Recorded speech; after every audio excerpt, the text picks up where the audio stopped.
Hey guys, and welcome back to another Super Mario 64 challenge video right here on TetraBitGaming, where we take on the N64 Classic in various unconventional ways. So at this point, I've beaten the game with several different controller setups, from an NES-style mouse to using a Rock Band drum kit. To continue the streak of weird ways to play this game, in this video I'll be taking a stab at it with the recently released Pro Deluxe Mario Kart 8 Racing Wheel. Being a big Mario Kart fan, I decided to pick this up because I thought it looked really cool, but then I also thought, hey, why not try to beat Mario 64 with it as well? The goal for this challenge will be the minimum 70-star requirement to normally beat the game. Alright guys, rev your engines, let's get this race going in 3, 2, 1. The intro cutscene starts up as usual and blah blah blah, let's just get to Mario jumping out of the pipe. But before we head on into Peach's castle, let me give you all a quick rundown on how the controls are set up here. Turning left or right will move the control stick in the respective direction, the right foot pedal is up, left pedal is down, the A button is, well, the A button, the X button is set to B, the right paddle shift Z, left paddle C up, and the minus button here is set to C left. And if you're wondering why I'm not using any of the other million buttons on the steering wheel, it's because they're linked to the same input as either the pedals or the steering wheel, making them redundant. Also, I just realized I'm gonna need to get on that Puma sock sponsorship pronto. Anyways, with the controls out of the way, after a quick chat with the worst camera operator ever, time to head inside the castle and jump into the first stage, Bob-omb Battlefield. As usual, I like grabbing the star behind the chain chomp first, so let's try that. Once I got here, I quickly realized this challenge wouldn't be a walk in the park. But somehow I plopped onto the post, and 3 quick ground pounds later, we have our first star of the challenge. After a nice cruise up the mountain, time to face up against King Bob-omb. This battle was a good lesson in learning to control Mario with this steering wheel. It's just really tough to process which pedals to press and which way to turn, in addition to pressing all of the other buttons.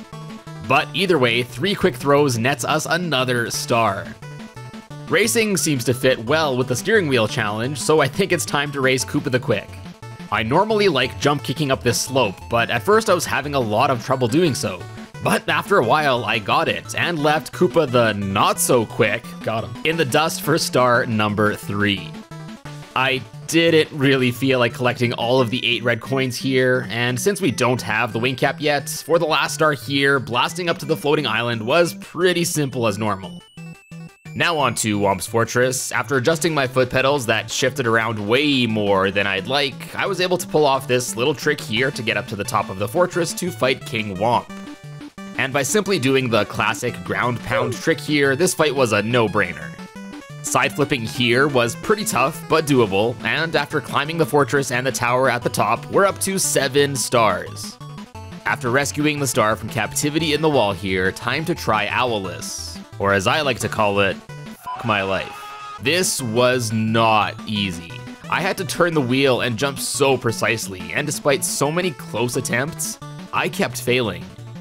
But then, numerous save states later, somehow I barely managed to squeeze into the cave for yet another star.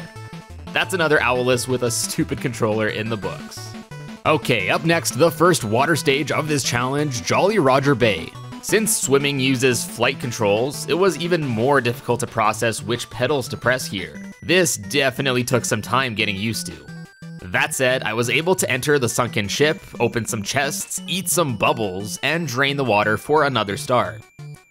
After a few attempts at yoinking the star from the Unagi, opening some more chests, and blasting up to these stalagmites, we're up to 13 stars. Pretty good pace so far, if I do say so myself. Before moving on to the next proper stage, let's take care of a few of the castle's secret stars first. So I dove into the castle's secret aquarium for an easy star there, and since the beam of light was shining down in the castle's foyer, it was time to get spirited away to the Tower of the Wing Cap. And man, as annoying as it was to control Wing Mario, there was something about controlling Mario's flight with the steering wheel that was honestly, oddly really fun. I pretty much had to grab all 8 red coins here in one swoop, but it was certainly doable, so another star is in the books and the wing cap has now been unlocked. We did some regular and underwater driving, so now let's hit the snow and ice for some winter driving. As a Canadian, no icy roads were about to stop me. So down the chimney we go to try our first slide of this challenge. Dang, Mario Kart 9 looking pretty slick though. Honestly, sliding down using the steering wheel like this was one of the most fun experiences so far. I took the shortcut so it was kinda short-lived, but we'll definitely have to come back here to race the big penguin. Hello, it's me, your Uber driver. So I grabbed the baby penguin, brought her to her mama, and dropped her off.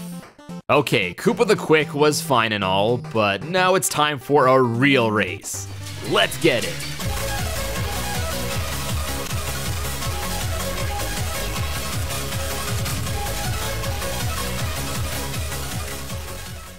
Ugh, that was a lot of fun. If you have the means, I definitely recommend trying this out for yourself. Then a few well-timed wall jumps later, another star, number 19, is ours. Now, although we have way more than the 8 stars required to head up to the first Bowser stage, let's first head back into the courtyard and pay a visit to Big Boo's haunt. So I forgot to shoulder check and accidentally ran over a few boos on the main floor, the merry-go-round in the basement, and the large boo on the balcony for 3 more stars. Someone's gonna have some explaining to do to the Mushroom Kingdom Insurance Company. Now with 22 stars in hand, time to finally open the first star door and jump down into the first Bowser stage. Honestly, the climb up to the pipe wasn't all too bad, but what I'm more worried about is how I'm gonna throw Bowser using this wheel. Just as I figured, spinning Bowser around sucked broccoli, bro. My brain just could not process the order of inputs I had to do to properly spin Bowser with this steering wheel. I was able to gain a little bit of speed, but it was surely not enough for a big throw that will be needed later down the line in this challenge. And this definitely was not easy by any means. This can be a problem for future me though, so for now let's just bait Bowser closer to the edge of the stage and get a quick and dirty throw into a bomb. Bop, man, just like that, Bowser 1 is done and we have our first key. With it in hand, it's time to head on down to the basement where we can catch Mips for another easy star. I always dreamed of driving in an area with copious amounts of lava as well as inside of a volcano, so let's see if Lethal Lava Land can fulfill my wishes. The 8 red coins here were super simple as usual, and surprisingly I was able to dispatch the big bully pretty easily, and even though jumping up to the star was pretty goofy, somehow I got it on my first try. I usually skip this star given the chance, but I was feeling like some extra pain in this challenge, so I tried running on the log here. Even getting to the area took several tries, and it certainly wasn't an enjoyable experience. But hey, at least I can check getting the red hot log rolling star in Lethal Lava Land using a Mario Kart 8 steering wheel right off my bucket list. I wanted to get at least 1 star in the volcano here, so I jumped on in, made my way up to the top for star number 27.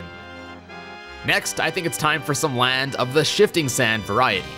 Bopping Klepto to get the star out of his clutches was pretty easy, as was jump kicking up the side of the pyramid. What wasn't nearly as easy was climbing up to the top of the inside of the pyramid. I fell several times, which was pretty frustrating, but after a few more attempts, I was somehow able to steer my way up to the star at the top. I didn't really feel like climbing up to the top again for the pyramid puzzle star, collecting the 8 red coins, or climbing all 4 pillars to go fight Irock, so let's just move on. It's time again to jump down into the goopy black tar rabbit hole into Hazy Maze Cave.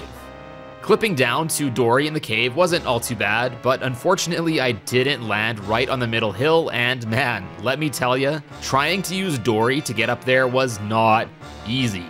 Okay, let's be calm. Oh, come on. There we go, finally. The watch out for rolling rock star is definitely doable, just had to swerve left and right really quickly for the wall jumps. And then I wanted to visit the Hazy Maze part of this cave at least once in this challenge, so I quickly grabbed the star for navigating it as well. Then, after grabbing a nice little star present from this schmuck, I thought, hey, you know what, let's go stomp on Dory some more and unlock the other caps. So after airing out some frustration on Discount Lapras here, I unlocked the metal cap, grabbed the 8 red coin star there, and then subsequently drained the water in the castle moat and went to unlock the vanish cap as well. Oh boy, Time for Dire Docks. Great, another water course. Swimming was just as annoying as before, but fortunately getting aboard Bowser's Sub wasn't all that bad. What was pretty bad though was trying to swim through the manta ray's rings. Not a good time. You know, I don't know why I thought it was a good idea to try and get this star since there were so many easier ones I could have done, but I guess I just had to commit to getting it at this point. 1, 2, 3, 4, 5, let's go! Then, after doing some more water ring stuff and jumping into the jet stream with Metal Mario for star 38, time for our second Bowser stage. With the power of Nathaniel Bandy's massive Twitch gift subs bomb on my side, I was able to pretty easily get through the Fire Sea stage. Well, minus the last part, which was kinda tough. But yeah, super quick, super shameless plug. If you want to catch me play through these challenges live, be sure to follow me over on Twitch. There's a link for you down in the description if you're interested. Hope to see you there. Anyways, now time for the second Bowser Kerfuffle. I was certainly not excited to try and throw Bowser again, that's for sure. Thankfully, there was another solution. Now, before my chat let me know during this run, I never knew this, but apparently you can just hold the control stick in one direction, mash a C button in the opposite direction, and this will get Mario to start spinning Bowser without having to rotate the control stick. It is a very slow build up to get to a decent speed, but hey, it certainly beats the alternative to try and throw Bowser like I had to before. And just like that, bing bing wahoo, down goes Bowser 2. With the second key in Mario's possession, time to finally unlock the upper section of the castle.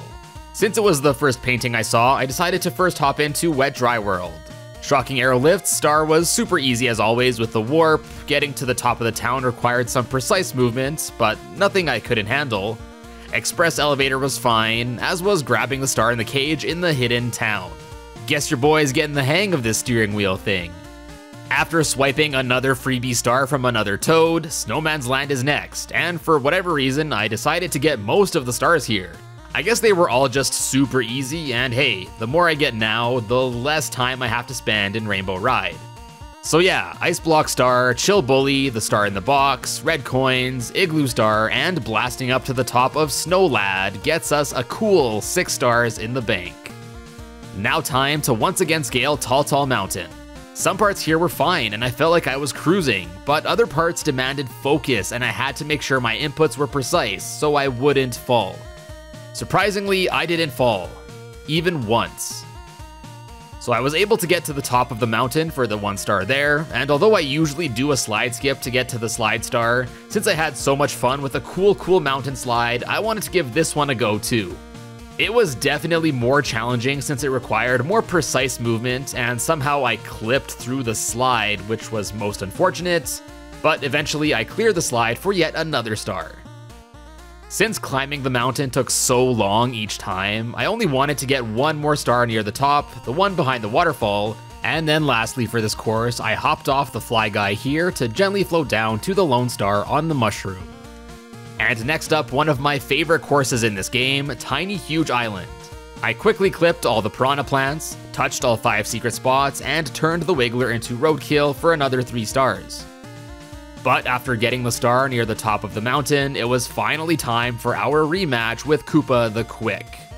This race was far more difficult than the first one, and though I got close and even beat him a few times, I was a big dumb and fell off the stage shortly after. Eventually though, after countless attempts and save state reloads, I ran past the windy bridge and used Koopa the Quick to actually push me forward a bit to barely beat him, this time without dying after. Hell yeah. After going through that punishment, I felt like I deserved some easy, quick and dirty stars if you will. So after unlocking the next star door, I grabbed the final freebie star from the Toad up there, swiped Mips for the second time, and grabbed both stars from Princess's Secret Slide, which for some reason I forgot about up until this point. I even decided to try the slide skip there. Yeah, big flex. And before going on to the final 2 courses, after getting all those easy stars, I thought it was a fantastic idea to go right back to painful ones and try the Wing Mario Over the Rainbow bonus course. Big mistake. I hate getting all 8 red coins for this star normally, and doing so with this steering wheel made grabbing them infinitely worse. It took quite a while, but thankfully it was yet another star down. Next, tick-tock clock. You guys know the drill for this one, just climbing up higher and higher incrementally for each star. With my controller setup, I wasn't able to move the camera as much as I'd like, so climbing up had its hiccups, but regardless, I was able to grab 4 more stars with ease.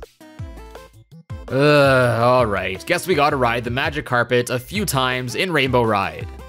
As you'd expect by now, some of the more precise platforming sections required more care and attention, but I was able to nab this star here, and after some pretty slick movement, I surprisingly got the tricky triangle star first try for star number 69. Nice. And now that we've hit this monumental star count, as usual, it's time to once again try to execute a backwards long jump or BLJ up the endless stairs. That's what I'm missing. Okay, here we go. Hang on to your seats. Get some initial D music pumping. Come on. There it is. Oh, yes. Yes. Okay, we did it again. There we go. Nothing can stop us. No BLJ is too great for this lad. And with that, I got another BLJ attempt under my belt. Then one more magic carpet trip up to the airship and star 70 is ours, and with it we can finally head on to the final Bowser stage. Thankfully, the default camera angle here is how I usually play through this course, so playing through it wasn't all too bad at all. A skip and a jump, a jog through some wind, and a jump into this pipe, and now it's finally time for the final Bowser fight.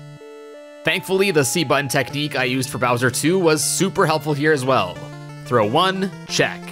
2, not bad.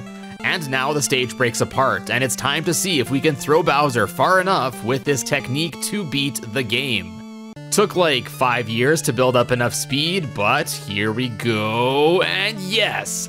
Bowser go boom! The Jumbo Star is ours, and I'm happy to say that yes, if you're crazy enough to try it, this game is absolutely beatable using a Pro Deluxe Mario Kart 8 steering wheel. Another W for the books. As usual with these challenges, for the most part, this wasn't the most enjoyable way to play through Super Mario 64, but there were segments like the slides that were awesome. Unfortunately, no wacky ending cutscene this time as the game plays out, and you and I both wonder what unconventional controller will be on the chopping block next time. But anyways guys, that will wrap up this challenge video, and I hope you enjoyed it. If you did, be sure to like the video down below, as it really helps me out a lot. And also let me know what other controller setups you'd like to see me take on next time, or what other games you'd like to see me beat with the steering wheel. Also, if you enjoyed this, be sure to check out some of my other challenge videos by clicking on the card right here. Swing by my other social media things, which are all linked below, and if you want to support the channel, check out my merch over at TetraBitGaming.com, or consider becoming the latest member of the Bit Club and get some extra channel perks. Click on the big join button below for more information. Anyways guys, thank you all for tuning in, and I will see you in a bit.